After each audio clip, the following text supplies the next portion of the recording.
श्री स्वामी समर्थ. पितृदोष म्हणजे काय?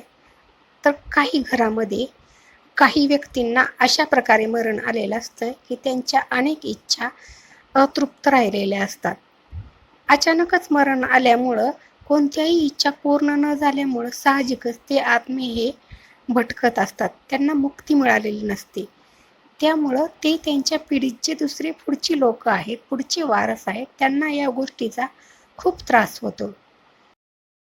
ज्या घरामध्ये पितृदोषाचा त्रास होतो त्या घरात सतत कुणी ना कुणी आजारी पडतं. पैसा हा कधीही टिकून राहत नाही. काही ना काही कारणामुळे सतत वाद होत असतात. अशा गोष्टीसाठी सुद्धा गुरुचरित्र पारायण हे अत्यंत फायदेशीर आहे. त्यामुळं या कारणासाठी सुद्धा आपण गुरुचरित्र पारायण करू शकतो. गुरुचरित्र पारायण करण्याचे अनेक फायदे आहेत. त्यातलाच हा एक फायदा म्हणजे पितृदोष पूर्णपणे नाहीसा होतो.